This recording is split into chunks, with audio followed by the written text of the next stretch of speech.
Então, acho que foi uma grande vitória mesmo, e que, de alguma forma, confirma tudo aquilo que o Lula prometeu, né, em campanha, e é bom para lembrar, né, recordar e viver, a gente colocar esta fala do Lula em debate, né? A fala do Lula em debate, que foi muito criticada à época e também analisada por alguns que seria uma promessa difícil de ser cumprida, pois está aqui.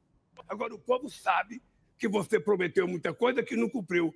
Inclusive a questão do imposto de renda, que isentar o pessoal do imposto de renda. Eu estou dizendo, eu vou isentar a partir de R$ 5.000 o imposto de renda. E mentiroso, ele sabe quem é. Agora, tá aí o presidente Lula no debate, né? Em cima do Jair Bolsonaro, mentiroso, eles sabem quem é, e provou, né, Kiko? Provou. O Lula falava disso, né? Sempre que podia, teve... É capaz de gastar um salário mínimo tomando uísque. Mas na hora que ele tem que pagar o salário mínimo para a empregada dele, ele fica com raiva. Sim. Porque no fundo, na cabecinha dele, ele gostaria que ela fosse escrava. Que ela não tivesse direito. Sim. É isso. Essa é a pura verdade. Pois é. E é por isso que tem pessoas que não gostam de mim. É importante continuar não gostando, porque eu não gosto de pessoas que pensam assim. Exatamente. Senão eu não estava na política. Muito bom. Uma vitória importantíssima. Agora, imposto de renda isento para pessoas que ganham até R$ 5.000, além de uma redução para aqueles que ganham entre 5.000 e 7.350. O Ministério da Fazenda disse que está trabalhando para que o projeto seja aprovado no Congresso até o fim do ano, para já valer para o ano calendário de 2026. Segundo a Constituição, o imposto de renda deve observar somente a anterioridade anual, ou seja, o prazo legal para aprovação do PL, para que produza efeitos a partir de 2026, ao final desse ano. O caminho do projeto foi alinhado pelo Lula, com os presidentes da Câmara, Algo Mota, e do Senado, Davi Alcolumbre, em reunião na terça, no dia 30. O projeto aprovado na Câmara foi relatado pelo Arthur Lira e foi enviado ao Legislativo em março. O Senado também havia avançado com um projeto parecido, que estava parado há 4 anos e foi aprovado na semana passada na Comissão de Assuntos Econômicos, após o senador Renan Calheiros assumir a relatoria. Um ponto que causou apreensão no governo na véspera da aprovação na Câmara, foi a compensação da isenção. Pelo projeto do governo aprovado na Câmara, será criado um imposto mínimo de até 10% para contribuintes, pessoa física, com ganhos a partir de R$ 50.000 ao mês, ou 600 mil por ano, de forma a compensar a perda de arrecadação com a isenção para rendas mais baixas. Uma emenda apresentada à Comissão de Agricultura propôs, por exemplo, a eliminação do imposto para os mais ricos e exigiu que a isenção fosse compensada pelo corte de gastos do governo. Outras tentaram alterar o regime tributário para beneficiar algum negócio, como uma emenda que incluiria na isenção a receita bruta da atividade rural até 508 mil anuais com correção inflacionária. O cálculo do governo é que a nova isenção, uma vez aprovada, beneficie 10 milhões de pessoas. Os opositores tentaram chamar a proposta de eleitoreiro e criticaram seu impacto sobre o equilíbrio fiscal do governo, mas acabaram se rendendo ao que o Viário está falando aí, que é a voz rouca das ruas. Os protestos do dia 21 foram muito eloquentes, foram muito fortes, e eles tiveram que se dobrar. E é uma vitória, mais uma do governo, num momento muito bom do governo brasileiro. Os deputados são empregados, a gente sabe aí, dos milionários do Brasil, e tiveram que se render à pressão popular, e é uma articulação muito bem feita do governo brasileiro. Sempre tem, assim, uma conversa completamente estapafúrdia sobre a fuga de capitais e os milionários vão embora do Brasil. Nunca aconteceu isso na história. Esse livro que eu estou lendo, aliás, tem um trecho muito interessante que fala dos ricos brasileiros que nunca dizem que são ricos. Isso é confundido com humildade, quando, na verdade, uma herança escravocrata. Daqui a pouco eu vou explicar. Mas, desde, assim, do ano Collor, o número de milionários só cresce no Brasil. Não tem tempo ruim para milionário no Brasil. Uma desigualdade obscena e sempre esse pessoal se dando bem. Sempre foi a bandeira do TCM. A gente incorporou isso, né, no nosso DNA. Quando o Paulo morava em Londres, teve o protesto do acampamento de Wall Street, que era o 1%. E aquele acampamento que estava em Wall Street migrou para Londres. E aí nós acompanhamos, fizemos matérias, etc. e tal, e a gente sempre batalhou por isso. Assim. Tem os outros oportunistas que transformaram a bandeira para capturar, na verdade, dados das pessoas que, de boa fé, acabam entrando em correntes, que o sujeito pega aqueles dados e depois vai vender os bagulho dele lá. Mas, de qualquer maneira, por parte da mídia, por parte de gente a serviço dos ricos do Brasil, inventava essa história que esse palhaço desse Emílio Surita, uma vez verbalizou, eu vou colocar aqui. O bilionário está indo embora. Sim. Saiu essa notícia que os bilionários estão indo para paraíso fiscal, porque não querem ficar aqui. Claro. Que bilionário foi embora? Você soube algum que foi embora? Não tem país melhor para bilionário do que o Brasil. O cara faz o que quer, estupra as mulheres, faz o que... Sempre fez. Sempre foi assim. Bilionários, inclusive, de fora, que preferem morar aqui, porque não fazem nos países deles. E aí, para cá, nessa selva aqui, com gente como Emílio Surita, faz o que quiser. Isso aqui assim, um papo tão assim, maluco. Milionário está pegando um avião para ir embora. Então vai embora, em primeiro lugar. Mas nunca vai. Nunca vai. Bilionário não gosta de pagar imposto. A minha única pergunta é: eles vão fugir para onde exatamente? Porque, assim, o Brasil, o máximo de imposto de renda que você paga é 27%. Os Estados Unidos é 31%. A Alemanha é 50%. Né? E que a Inglaterra, pátria do liberalismo, é 50%. Para onde é que eles vão? Eu não tenho ideia para onde é que eles vão. Não tem, sei lá, Liechtenstein, mas eles não conseguem. Não vou botar todo mundo em Liechtenstein, eles não vão ter espaço. Entendeu? Então, assim, é simplesmente uma chantagem que eles fazem. É uma chantagem. Eles não têm alternativa. Muito bom, né? Para onde que os caras vão? Para pagar mais imposto? Vão morar em paraíso fiscal? Vão morar nas Ilhas Virgens Britânicas, dentro daquelas letterbox? Dentro de caixa postal? Então, não vai acontecer. Como eu disse, tem esse traço dos ricos brasileiros, do sujeito que não se assume rico. Você se lembra, Viário, da participação da Luísa Trajano naquele Roda Viva? Até escrevi sobre isso na época, em que um jornalista pergunta para ela sobre a fortuna dela, tal, e aí ela sai meio de banda. Essa nunca me enganou também, tá? Mas essa picareta, ela chega e fala assim: esse é o único ranking que eu estranho muito. Eu respeito, adoro a Forbes, mas não é um ranking. Quando eu me vi nisso, é uma coisa que eu me assusto muito, para te falar a verdade. Quando falaram de a mulher mais rica do Brasil, eu até assusto. Quer dizer, assusta porque ela é a mulher mais rica do Brasil. Mas é uma dificuldade, é um traço dos ricos brasileiros. E aí, o Michel Conforado, nesse livro, diz o seguinte: de tão bonito, o argumento combina mais com os livros de ficção do que com a realidade. Essa história de que o rico não fala que é rico, humildade, brasileiro.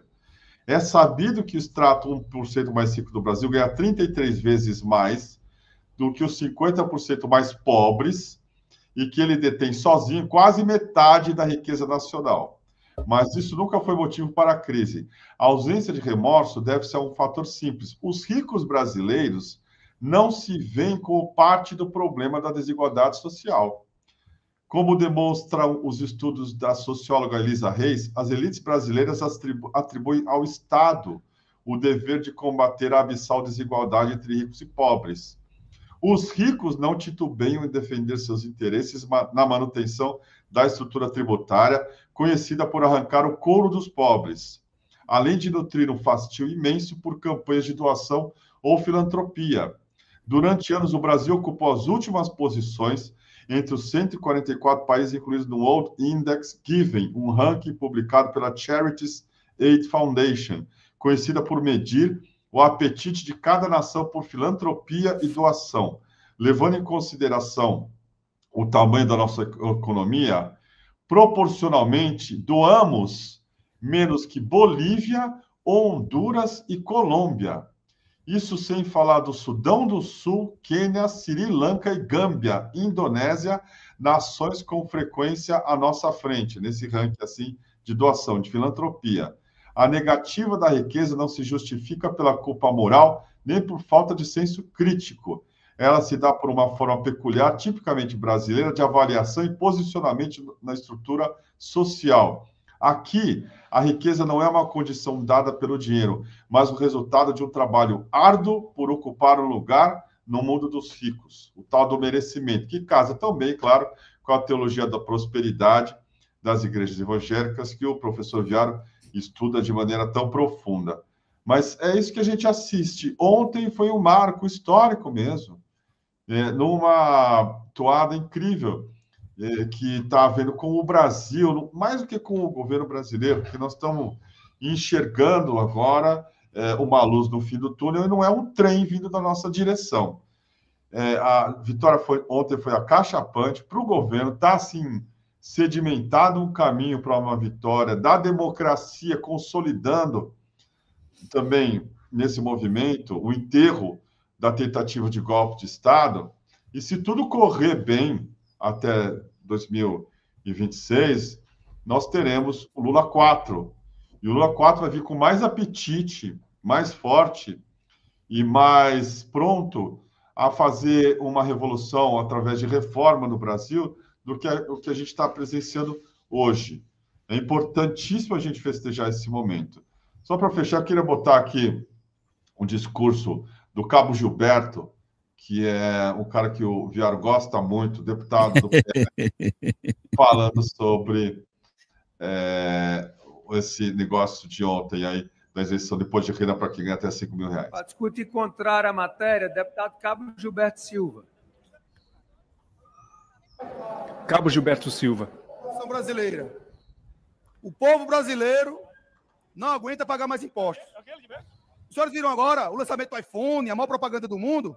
Pagamos o segundo iPhone mais caro do planeta. Todo mundo aqui anda de carro. Pagamos o carro mais caro do planeta. Deputado Fraga, isso é um escárnio com a população e o pagador de impostos. Então não é justo, senhor presidente, que a população brasileira continue pagando tantos impostos.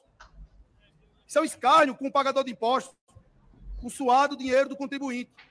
Então nossa bancada, senhor presidente, a bancada liberal, defende a isenção de até R$10 mil.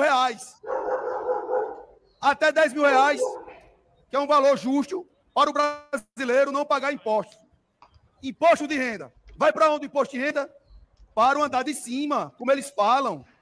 Governo federal, deputado gigante. Nosso querido Maurício do Vôlei. Andar de cima. Então daí, como será a compensação? Padovani, um grande empreendedor do nosso país, lá do estado do Paraná. Será o governo federal ter vergonha na cara, deputado Agrobom, e reduzir gastos, cortar gastos. Ele quer fazer isso? Não. Mas colocou o seu ministro da propaganda para mentir novamente e colocar a opinião pública contra os parlamentares. Aí eu faço um alerta aos partidos de centro. Os senhores que sempre dão um cheque em branco ao desgoverno Lula para depois fazer as besteiras e culpar o Congresso Nacional. Precisamos aprovar até R$10 mil e a compensação é corte de gasto do governo federal. Essa é a medida correta, Farru. Essa é a medida justa. O governo, eu falo e provo, dívida pública, tá enquanto agora, vai chegar no final do ano que vem em R$10 trilhões. R$10 trilhões. O governo que não tem vergonha. Déficit fiscal, cada mês recorde atrás de recordes negativos. O governo Lula consegue ser pior do que a pandemia. Aí vem mentir aqui descaradamente para colocar a opinião pública contra os parlamentares. Então peço para finalizar o nosso tempo, os senhores deputados do Partido de Centro, e aqui eu vou nomear União Brasil, PP, MDB, PSD, tenham vergonha, não votem dessa forma e parem de dar cheque branco ao governo Lula para atacar todos vocês. Obrigado, presidente. O deputado Cabo Gilberto declarou mais de 1 milhão em patrimônio pessoal na eleição de 2022. Isso aqui declara, tá? Incluindo 5 imóveis, 2 carros e R$100 mil aplicados em letras de crédito imobiliário, que era isento de imposto de renda até semanas atrás. Isso é o que ele declara, repito, não é o que ele tem na verdade. Grande dia, professor Viara. Diga lá, meu caro. Bom, primeiramente, eu sempre tenho a mesma dúvida, né? Se eles são mal intencionados ou se eles são burros ou se são as duas coisas. Eu sempre tenho essa mesma dúvida.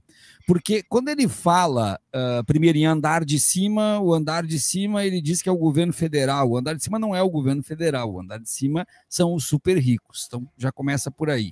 Segundo, que ele fala que defende o contribuinte, defende impostos, mas ele está se referindo a comprador de iPhone e comprador de carro.